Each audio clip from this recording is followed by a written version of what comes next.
Welcome back to our Zoom edition in July. And joining me is Gord Conroy. Gord, thanks very much for joining me. Our pleasure, believe me. What is your connection yourself to Stratford? Well, I was born in Stratford at the old Avencrest, 1943. And the partner that I'm working with on this whole business, this Streets of Stratford that we've created, is Paul Wilker.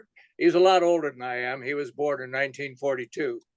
So anyway, we both grew up in Stratford, spent about the first 20 years of our lives there, just had a wonderful time in the late 40s and 50s. And then we went about our lives. And recently we got back together, and serendipitously, this project is the result.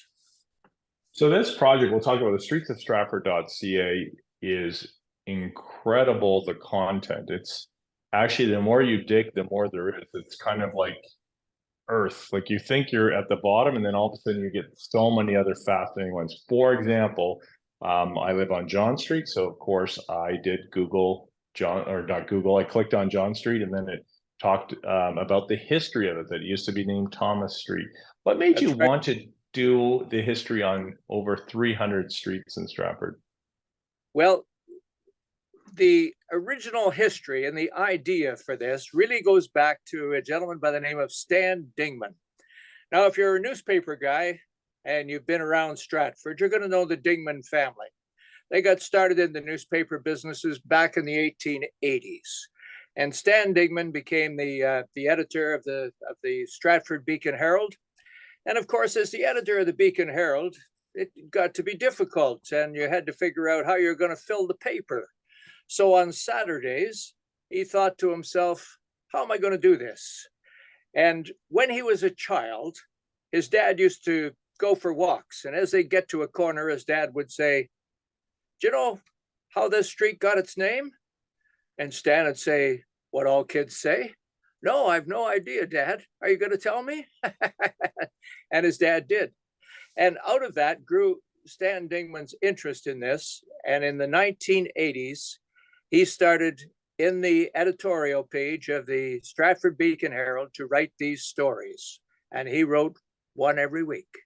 And he wrote, well, he didn't write 300 because he got ill and wasn't able to complete it, but he wrote about 250, 260 of these. And there's more to the story if you want it.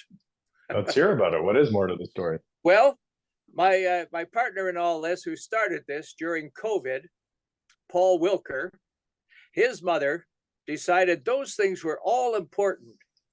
And so every week she cut them out, put them into a scrapbook. And at the beginning of COVID, when Paul was looking around for something to do to keep his sanity and so on, as a retired engineer, he just has to find some things to do. And anyway, he did. And he looked at these scrapbooks and he said, I think this would be great to work at. My mom would be so pleased. And away he went. And he got started, and he was already going when when we reconnected after 65 years of never knowing that the other person was around anywhere. Gord, why don't you tell us about the people who contributed to this website?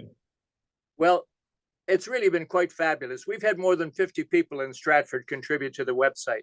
And there are some very key players. The archives, the Stratford Perth archives people have been absolutely wonderful. And the people at the Stratford and District Historical Society, in particular, people like Dean Robinson. Dean did an editing of our site.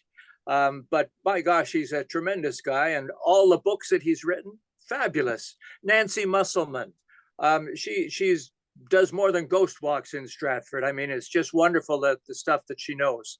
And Fred Gonder has helped us with photography. And Vince Grattan, my goodness, that man is a walking historian for Stratford. He is a living treasure.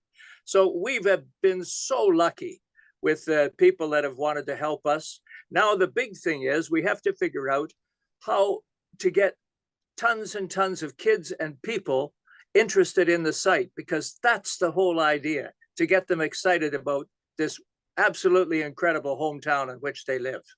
Perfect. Well, thank you very much for joining me. Coming up next is Kate from ShelterLink.